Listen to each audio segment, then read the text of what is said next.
Hi hello, ഇന്ന് ഞാൻ സദ്യയിലെ പ്രധാന വിഭവമായിട്ടുള്ള വെള്ളരിക്ക പച്ചടിയുടെ റെസിപ്പിയാണ് നിങ്ങളുമായിട്ട് ഷെയർ ചെയ്യുന്നത്. അപ്പോൾ സദ്യയിലൊക്കെ നമുക്ക് ഒഴിച്ചുകൂടാത്തൊരു വിഭവം തന്നെയാണിത്. എല്ലാവരും ഇതുപോലെ ഒന്ന് ട്രൈ ചെയ്ത് നോക്കുക, കിടിലൻ ടേസ്റ്റ് തന്നെയാണ്. ഇതിനായിട്ട് ഞാൻ വെള്ളരി കനം കുറഞ്ഞ് ചെറുതായിട്ട് കട്ട് ചെയ്തിട്ടുണ്ട്. ഇനി ഇതിലേക്ക് നിങ്ങൾക്ക് എരിവിനനുസരിച്ചുള്ള മുളക് ചേർത്ത് കൊടുക്കാം. ഞാനിവിടെ ഒരു പച്ചമുളകാണ് ചേർത്ത് കൊടുക്കുന്നത്. ഇതിലേക്ക് ആവശ്യമായിട്ടുള്ള ഉപ്പ് കൂടി ചേർത്ത് കൊടുക്കാം. ഇനി നമ്മുടെ ഈ ഒരു വെള്ളരിക്കയിലേക്ക് വേവാൻ ആവശ്യമായിട്ടുള്ള വെള്ളം കൂടി ഒഴിച്ചു കൊടുക്കാം. ഞാൻ ഇതിലേക്ക് ലേശം വെള്ളം ഒഴിച്ച് കൊടുത്തിട്ടുണ്ട്. കുറച്ചുകൂടി ഒഴിച്ചു കൊടുക്കാവുന്നതാണ്. ഇനി ഇതൊന്ന് അടച്ച് വെച്ച് വേവിച്ചെടുക്കാം. തിളച്ച് വന്നാൽ ലോ ഫ്ലെയിമിലിട്ട് ഒരു 5 മിനിറ്റ് വരെ വേവിച്ചെടുത്താൽ മതിയാകും. അപ്പോൾ ഈ ഒരു സമയത്തിന് ഇതിലേക്കുള്ള അരപ്പ് തയ്യാറാക്കിയെടുക്കാം. ഇതിലേക്കുള്ള അരപ്പ് തയ്യാറാക്കിയെടുക്കാനായിട്ട് ഒരു മുറി തേങ്ങയാണ് ഞാൻ എടുത്തിട്ടുള്ളത്.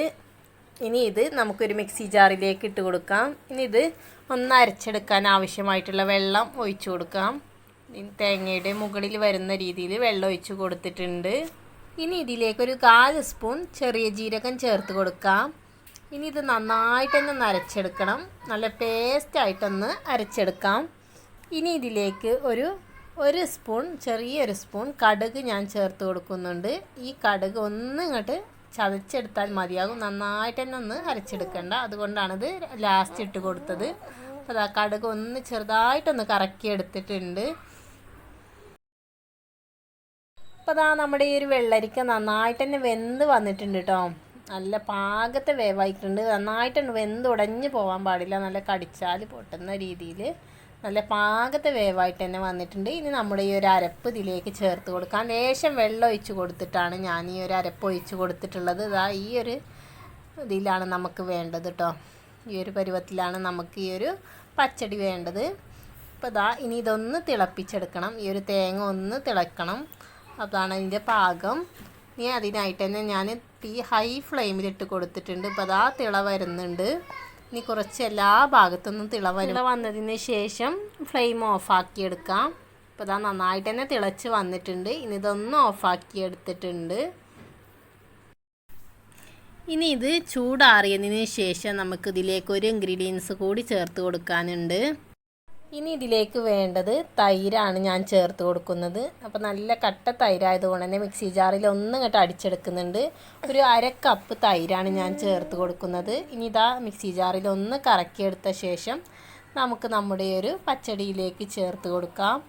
അപ്പോൾ ചൂടാറിയ പച്ചടിയിലേക്ക് നമ്മുടെ ഒരു തൈര് കൂടി ചേർത്ത് കൊടുക്കാം. അധികം പുളിയില്ലാത്ത തൈരാണ് നമുക്കിതിലേക്ക് വേണ്ടത്.